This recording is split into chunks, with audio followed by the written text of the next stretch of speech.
The impeachment trial will be the latest indication of where the Republican Party is heading in the Biden era. As we mentioned, there are doubts 17 Republicans will join 50 Democrats to convict former President Trump, but there are still clear divides in the GOP. In a public vote last week, 11 House Republicans voted with Democrats to strip GOP Congresswoman Marjorie Taylor Greene from her committee assignments over past social media posts embracing violence and far-right conspiracies. Then privately, 145 House Republicans voted not to remove the party's third highest ranking representative, Liz Cheney, from her leadership post. Some Republicans pushed for this over her vote to impeach former President Trump. But this weekend, Wyoming's Republican State Party overwhelmingly voted to censure her. She's now at least the second of 10 Republican impeachment votes to be condemned by their state party.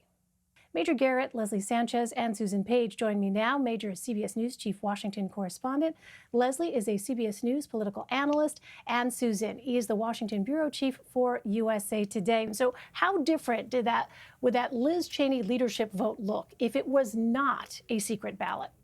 Right. If it was a public vote, I don't know exactly what it would look like, but I don't think she would have gotten the support she got in a secret ballot, which is to say only 61 House Republicans voted to oust her from that number 3 leadership position. Would it have been as lopsided as the Marjorie Taylor Greene vote? I don't think so, but it would have been probably somewhere in the middle, and that explains exactly where the Republican Party finds itself. Because at the grassroots level and at the state party level, and that vote to criticize Liz Cheney by the Wyoming Republican State Party is indicative of this. At the state party level, many of those Republican Party committee men and committee women are Trump supporters, and they have become committee men and committee women in the Trump era. They were probably aligned Tea Party, hard conservative before Trump, and are now definitely Trump now. So the grassroots activist level, the party is still deeply wedded to the Trumpian approach to politics.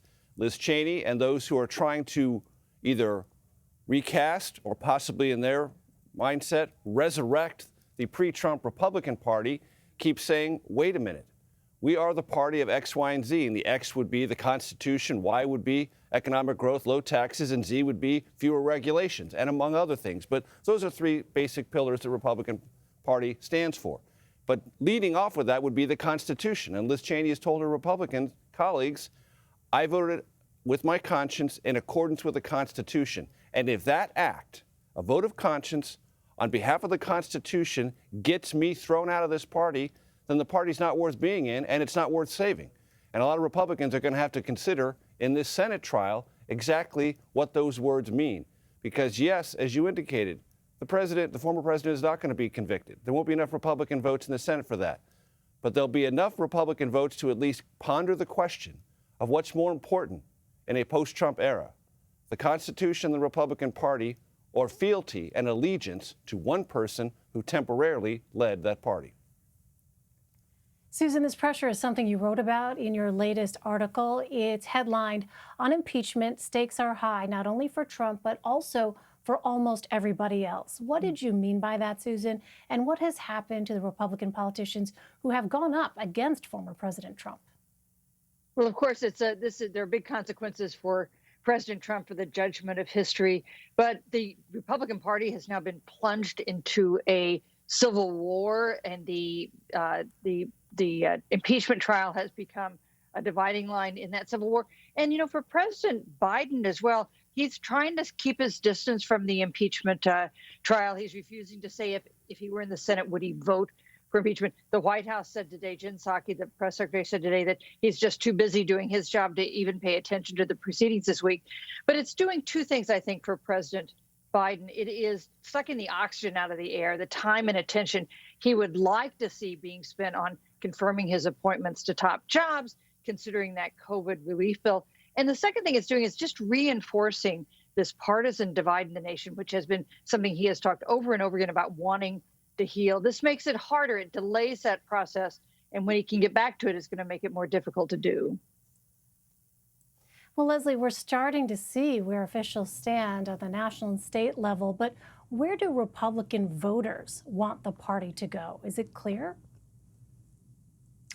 It really is clear, Elaine, and I think there's a lot of wishful thinking, especially in Washington, that this is a Republican Party that harkens back to the days of George W. Bush, perhaps his father, in kind of terms of the Bush legacy. But you had many people celebrating over the weekend what would have been the 110th birthday of former President Ronald Reagan. They think of themselves as Reagan Republicans.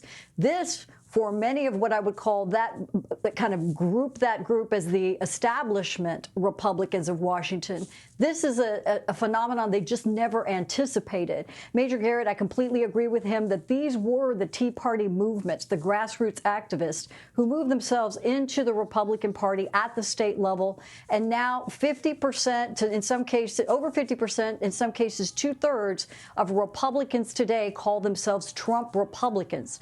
So the phenomenon of this individual kind of receding and the legacy and the impact on the party is not a reality for today's GOP. And there will be a tremendous amount of infighting moving forward to see how that moves out. But the biggest block is this populist working class group that would not have defined themselves as Republicans 20 years ago.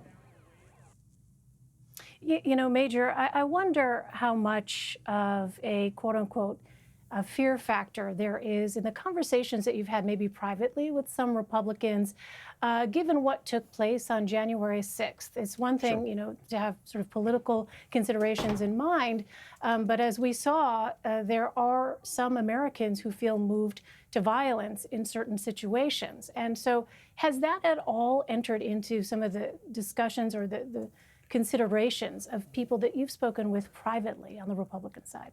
Well, Elaine, let me talk about public conversations I've had that have aired on CBSN. Let's go back to 2.5 weeks ago when I talked to Adam Kinzinger.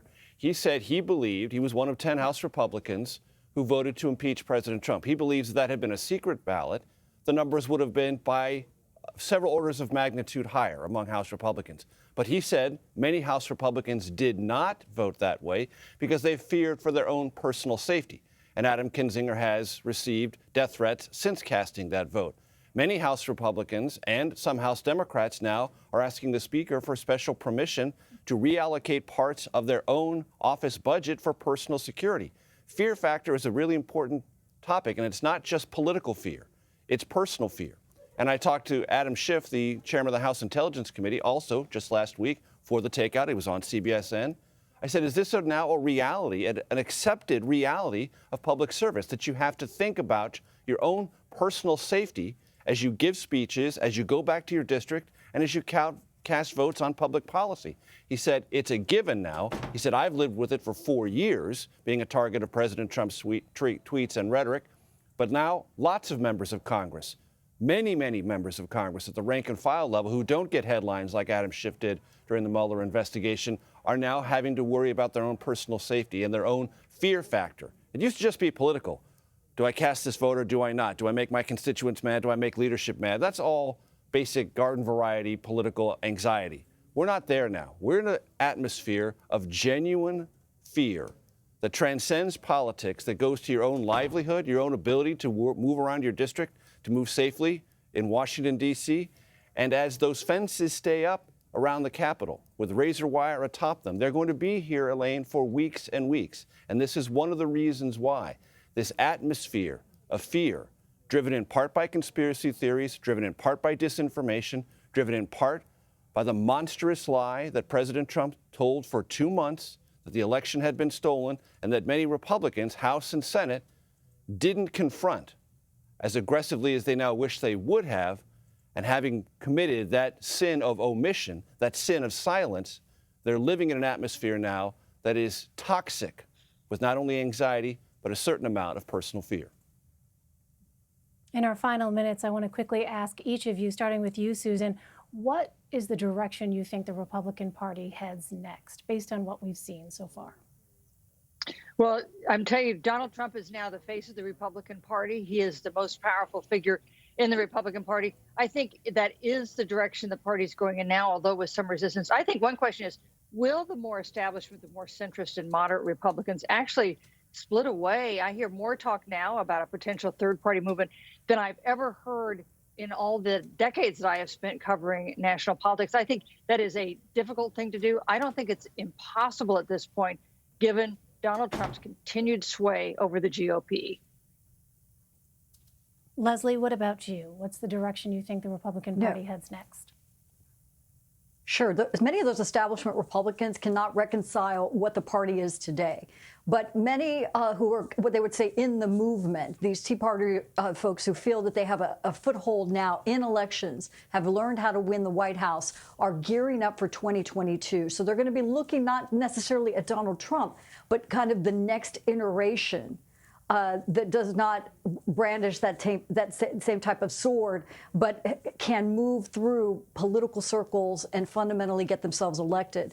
That's what they feel is coming, and that's where the struggle is going to continue to be for a while within the party. And Major. So the direction of the Republican Party is, as Leslie just indicated, governed by two factors, and Susan as well: President Trump and pursuit of perhaps a House Republican majority in 2022, and all those not named Donald Trump who are eyeing and visibly working to elevate themselves, their brand names, and their political identities in case Donald Trump doesn't run for the Republican presidential nomination in 2024. Those things are complicated. Running for House seats and Senate seats in 2022 has to be a calculation in which you say, how much is Trump going to be part of my campaign message? And how much is it going to be part of the attacks coming at me as a Republican? Republicans are trying to sort all that out. And if you're running for the 2024 nomination of the Republican Party, to Susan's point, you have to ask yourself, am I running for the nomination of the Whig Party that died because it could no longer sustain itself? Or do I run for the nomination of a Republican Party that doesn't include Donald Trump, but includes some component parts of his populist approach to politics? And if that's the case, how is it that we've gotten rid of Donald Trump? None of these answers are obvious, and everyone is trying to sort out the politics and the ambition of trying to get to those answers. That's where the Republican Party is right now. All right, sobering times. Major Garrett, Leslie Sanchez, and Susan Page, thank you all. By the way, though, I just want to note, it was about a year ago, Leslie and Major, we were in Iowa talking about the caucuses, watching the Super Bowl. And we're still waiting for results. The Iowa and caucuses. We're still waiting for results. Still waiting for the vote. The night that never ended. All right, so wonderful to see you on this Monday. know. Thank you all so much.